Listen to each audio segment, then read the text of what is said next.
अस्सलामुअलैकुम बच्चों। जमात 2 हिसाब में ये चौथा सबक है, दहाइयों की गिनती। ये कहानी है जो आपको ध्यान से सुनना है, ठीक है बच्चों। अब कहानी में कौन है? तो कुछ चूज़े हैं, ठीक है, और ये लोमड़ी है और ये टकलू किसान है, ठीक है बच्चों। ये तीनों पर ये कहानी यहाँ पर दी गई है। अब हम कहानी शुरू करते हैं।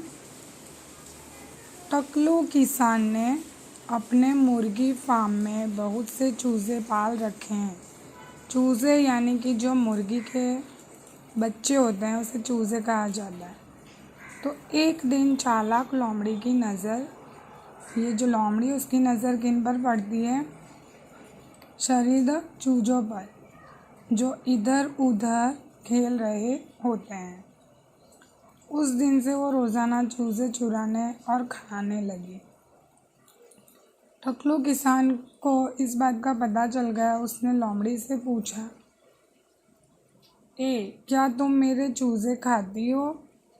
जो टकलू किसान है वो लोमड़ी से पूछती है कि क्या तुम मेरे चूज़े खाती हो? तो लोमड़ी क्या कहती है टकलू किसान से? नहीं दोस्त, मैं तो तुम्हारी दोस्त हूँ, मैं चूज़े कैसे खा सकती हूँ?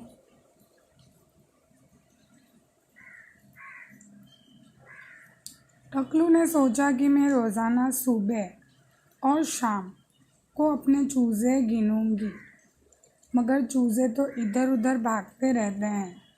उसने सोचा एक टोकरी में 10 चूज़े रखूंगी और फिर उनको गिन लूँगी, और अगर मुझे उनमें कोई कम लगा दो फिर मैं लोमड़ी को कसकर एक थप्पड़ मारूंगी।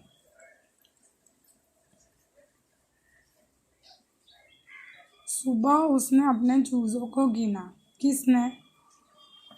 टकलू किसान अपने चूज़े गिनती है सुबह में।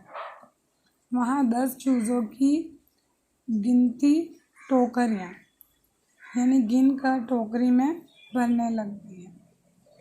अब देखो भाई,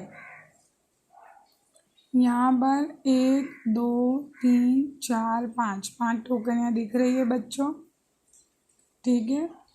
एक टोकरी में 10 चूज़े रखे हैं टकलू किसान ने, ठीक है।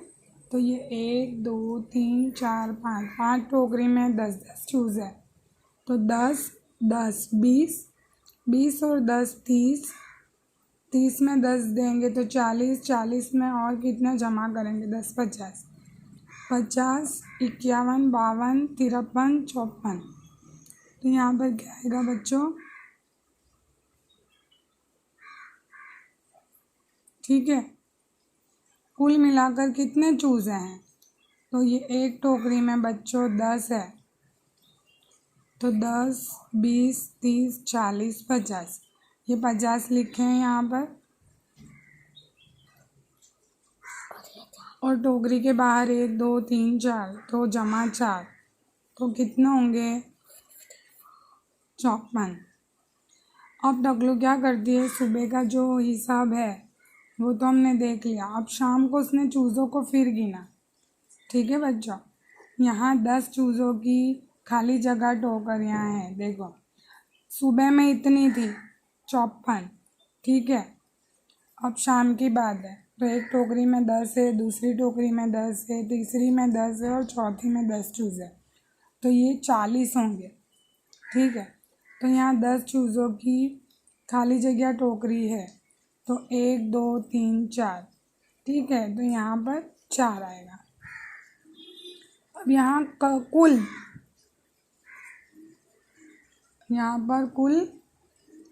खाली जगह जमा 3 चूज़े हैं, ठीक है। तो यहाँ कितना आएंगे? यहाँ कुल 10 20 30 40 और 40 से 41 42 43, ठीक है। तो यहाँ पर क्या आएगा? 43 चूजे। ठीक है, अब हम 3 जमा कितने करेंगे तो हमको 43 मिलेंगे। तो यहाँ 3 का 3 तो है ही, तो हमको सिर्फ 40 रख, जैसे 10 20 30 40, 40 जमा 3, 1 2 3, है ना बच्चों, समझ में आया। 10 20 30 40 हो गए और जमा ये बाहर जितने हैं वो 3, तो 43 चूजे हैं। यानी कि लोमड़ी ने कल कितने चूजे खाए बताओ जल्दी से।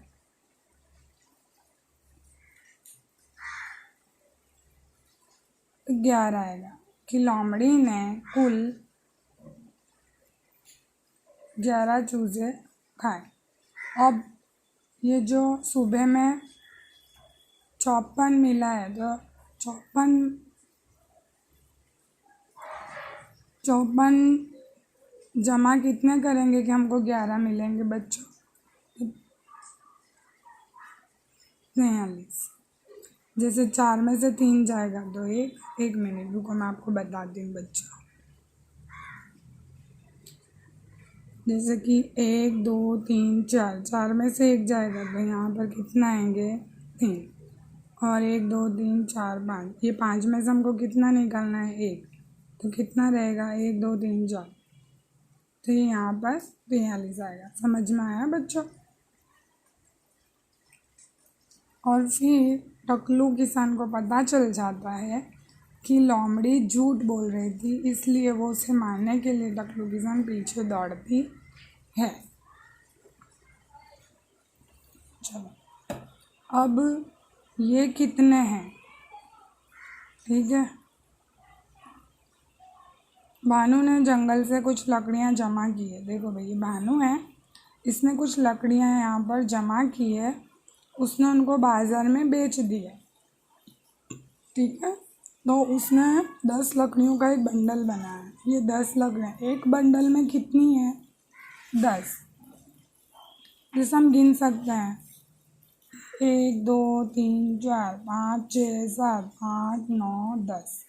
तो एक बंडल में 10 लकड़ियाँ हैं बच्चों। ठीक है, 3 बंडल में खाली जगह लकड़ियाँ हैं। अब एक बंडल में 10 है बच्चों, तो यहाँ पर 3 बंडल है, 1 2 3, तो हमको 3 बंडल में कितनी लकड़ियाँ हैं वो गिनना है। तो 1 2 3 4 5 6 7 8 9 10, ये 10। फिर दूसरे बंडल में 1 2 3 4 5 6 7 8 9 10, 10 और 10 कितनी होंगी 20। ठीक है, और 20 लकड़ियों में और ये जो एक बंडल में 10 है उसकी भी गिनती करनी है हमें। तो 1 2 3 4 5 6 7 8 9 10, तो 10 और 10 20, 20 और 10 30। ठीक है बच्चों, समझ में आ रहा है ना। गिनती करोगे तभी पता चलेगा कि एक बंडल में कितनी है और कुल मिलाकर कितनी तादाद में लकड़ियाँ हैं। अब कुल मिलाकर कितनी लकड़ियाँ हुई, तो ये जो 10 लकड़ियों का एक बंडल है, ये 10 लकड़ियों का एक बंडल है, और ये 10 लकड़ियों का एक बंडल है। तो 10 और 10 20, जैसे कि मैं आपको बता दी, ये एक बंडल में 10, दूसरे बंडल में 10, ये तीसरे बंडल में 10, और फिर दूसरी कितनी है इनको भी हमको गिनकर लिखना है। 1 2 3 4 5 6 7 8 9। ठीक है, देखो वापस गिनती करते हैं। 1 2 3 4 5 6 7 8 9, तो जमा 9। यहाँ सिफर और ये 9 है, तो 9 का 9 आएगा, और ये 1 2 3, यहाँ पर 39। अब 4 गठरों में खाली जगह लकड़ियाँ होंगी। जैसे बच्चों ये समझने की बात है, एक गठरी में 10 है, तो उसकी 4 गठरियों में कितना होगा। तो ठीक है, 1 2 3 4।